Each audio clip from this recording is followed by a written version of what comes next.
here at the Anti Imperialist Front Symposium, we're so privileged to have as guests Jalil Muntaqim and Valerie Haynes from the United States, and they've come to the symposium as participants. And first of all, welcome to the Anti Imperialist Front Symposium, Jalil and Valerie. And what are your views on the symposium and the need for gatherings such as this one? Well, I mean, my thoughts are that we need to do this more often. We need to build our international solidarity amongst the various progressive organizations, not only here in Greece, but throughout the world. It's important for us to understand that we all have a common enemy. That common enemy is imperialism, especially U.S. imperialism, and also white supremacy. And in understanding the nature of each of these and how they impact the world, it's important that those of us who have that kind of level of consciousness, understanding of that development, that we need to have some form of communication with one another on a long-term basis in order to build greater and more solid solidarity amongst ourselves. So for us, having been invited here, which is much appreciated, and able to tell our side of the story, our story from the United States, of those who are struggling and fighting against white supremacy and capitalist imperialism, for us to share our story to the international community is extremely important. And so for me, having the opportunity to raise our questions, raise our issues into the international community, and have them understand how we are resisting in what I call Turtle Island, the original name of America, right? If we have them understand that, then perhaps we can join, right, in several forms of resistance. Valerie, do you have anything to add? Yes, I would like to add that I thank you for inviting us here and having us here in Greece for this 20th anniversary of the Anti Imperialist Front. And I want to say that we support political prisoners here and everywhere, and particularly, you know, we want to gain and request the support of the International Front to support our political prisoners, you know, in America. We have elders in the prison who've been in prison for 20, 30, 40 years, and we believe it's an international struggle. We believe it's an international struggle, and we believe that if we all fight together, we will win. And we all have the same struggles, and we support the political prisoners here in Greece, and we hope that you support the political prisoners in New York and America as well. Thank you. Okay, thanks. And Jalil, you were a long-term prisoner in the USA. Could you say something about the Black liberation struggle in the USA, and especially your individual experiences and what you referred to yesterday as the belly of the beast, and also like your prison experiences, prison education, the ability to educate yourself in prison, and so, you know, somehow continue the struggle in there? I mean, would you say a few things? Sure. I was arrested in originally arrested in 1971 as a member and operator on activist within the Black Liberation Army. Right, the Black Liberation Army is an offshoot from the Black Panther Party. Black Panther Party had a rule, rule number 6, when it first came into existence, that no Black Panther Party member can join an underground organization except for the Black Liberation Army. Okay, so in the inception of the Black Panther Party, they knew at some point in time there would be a necessity to engage in armed struggle. And so I was recruited into the Black Underground, which became to be known as the Black Liberation Army at a young age. At 19, I was captured, I was sent to prison, and I spent 49 years in prison as a result of my activities and work within the Black Panther Party and the Black Liberation Army. While in prison, I was able to obtain a bachelor's degree in administration, a bachelor's degree in sociology, and a bachelor of science degree in psychology. So I was able to obtain 2 bachelor's degrees. I was not able to receive a master's degree. They wouldn't transfer me to the institution where they're permitted prisoners to have a master's degree. So having the opportunity to get some education, broaden my education, I was able to teach while I was also in prison. I started Black study programs while I was in prison. I started a sociology program while I was in prison. I started a poetry class while I was in prison. I have 2 books. I've written 2 books while I was in prison. We Are On Liberators is one of the books, and the other book is Escaping the Prison, Fade to Black. So my being engaged, my being an activist prior to coming to prison being an activist while I'm in prison, and then after my release, 2000, right, also began to be organizing once again. Mm-hmm. So in my thinking, a revolutionary has a responsibility to teach. One, that's number one, right, and also to continue to grow within internally, mm-hmm. right, in understanding the broader nature of the struggle, right, not on a local level or a national level, but on an international level. Extremely important. So my years in prison, those nearly 50 years in prison, has been one of being an activist and also one of learning. All right, and the two together. And what I learn, I teach. And what I teach, I learn more from the students who I'm teaching from. Right, and get an understanding of what they're bringing to the table themselves. And so for me, my survival is based upon the ability to continue to struggle. Right, continue to contribute to the movement. While in prison, I established the first U.S. petition campaign to the United Nations, mm-hmm. right? I established the first newspaper, national newspaper, mm-hmm. For prisoners called On the Struggle, right? I started the first political prisoners national organization, where I co-founder, myself and Sophia Bukhari and Barbara Hammond Ferguson, who passed away. So I'm the only living founder of Jericho Movement, the National Jericho Movement. They've been in existence almost 22 years now. Right, the premier organization that supports political prisoners, along with the Northeast Political Prisoners Coalition that Valerie works with, and also was one of the initiators of the Spirit of Mandela coalition, right, that brought the international jurors to the United States for the International Tribunal, where we still charge genocides, right, and historically, we got a verdict from the international jurors saying the United States is guilty of 5 charges of genocides. Valerie, I mean, could you say something about your experiences in for example, general sort of struggle for Black liberation, prison solidarity work, and so on? Could you say things? So about 10, 15 years ago, I met Sekou Odinga, and he was still in prison. He was a political prisoner for 33 years. He was part of the Black Panther Party, Black Liberation Army, and so I was on his committee, defense committee, to bring him home. And so once he came home, he founded the Northeast Political Prisoner Coalition, which was basically focused on freeing his comrades, the brothers who've been in prison for the Black Panther Party, the Black Liberation movements from the 60s and 70s. People like Sundiata Acoli and Mumuya Abu-Jamal. And Russell Moon Schultz. And those brothers, they've been in prison. They were in prison for 30, 40, 50 years. So Sundiata just came home in 2022. Maroon came home in 2021. Unfortunately, he passed away due to medical health and neglect.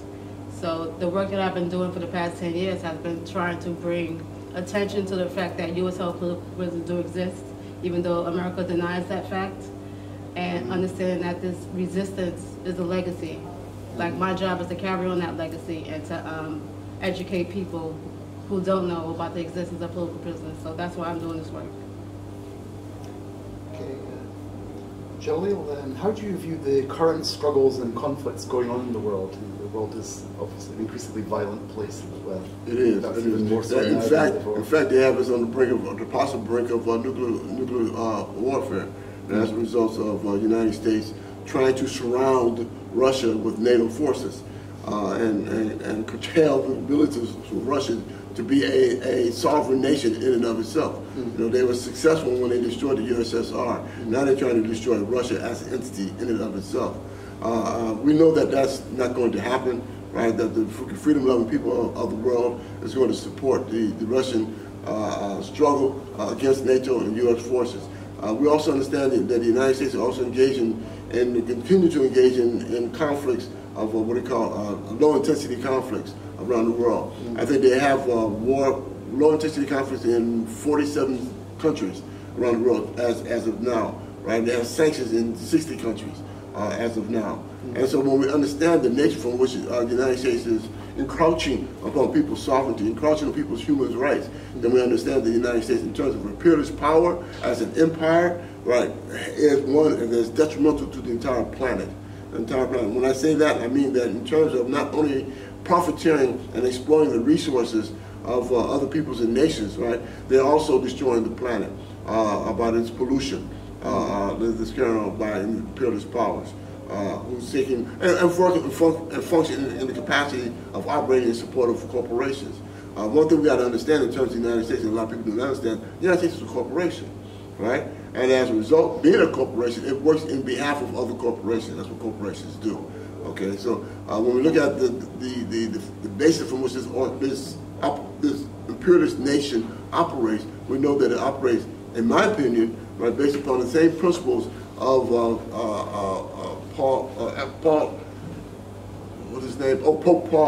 Pope Alexander VI, yes, right, in 1493, when he put forth, the doctrine of discovery, right, and now the United States is doing the same thing, or similarly, the same thing in terms of their manifest destiny and the Monroe Doctrine, very similar idea, right, on trying to conquer and control the planet.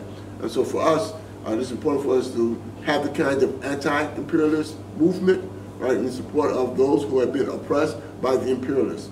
And so that's my idea. The struggles going on particularly for instance, in Africa, or in African, right? Even under the Obama administration, they continue to create conditions that hinders the freedom and sovereignty of African people on the continent, right, of African.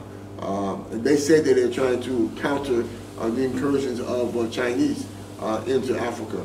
But the Chinese in their operation, they're working on cooperation with African nation states, is very far different than that of the United States, who seeks to control rather than being a cooperative or working relationships. So we see those going on. We also understand the United States put embargo on Cuba, right? Put embargo on Venezuela, put embargo on various other countries in South America, which we know there's also a conflict, right, going on there as well, like in Colombia, like in Venezuela. And so we understand that the United States continues to encroach upon the idea of human rights, right? Although they say they champion that they are supportive of human rights, but we know that's a lie, right? The United States is a lie, right? In terms of what they call themselves a United States. There's so much conflict going on inside the borders of the United States that you can't say they're actually really united, right? Black people in the United States have never been really united, right? Recognized as Americans, right? It's always been this second-class citizenship or less than citizenship, right? So how is that united in the United States? No, it's not united. And so we have sovereign nations within the borders of the United States, native indigenous nations, right, the border of the United States, and they're preventing them from having their own true sovereignty, right? Although breaking those treaties, sovereignty treaties. So how are we going to say that we have a true United States? No, it does not exist, right? It's an illusion that they projected onto the world in order to continue to monopolize the resources of the planet. And so for me, it's important to understand how imperialism is a scourge. Imperialism and white supremacy is a scourge of the planet. And it has to be, as I said, ushered into the dustbin of history. Valerie, what do you have to say on the subject of current conflicts going on in the world? Well, it just makes us realize that, all our struggles are connected. Yeah. In order for us to win against the enemy, which is imperialism and capitalism and terrorism, it's for us to resist, continue to resist. And part of my understanding is that, we have to always look at the heroes who push the struggle along. And for me, those are our people in prison, our political prisoners. So I feel like it's important that we support this work to free our political prisoners, to free Kamal Siddiqui, to free Mumia Abu-Jamal, to free Raza Bowers, to free Ed Poindexter, to free Rochelle McGee. And so I support that work, and I support the work to free the New African struggle, liberation, and struggles around the world.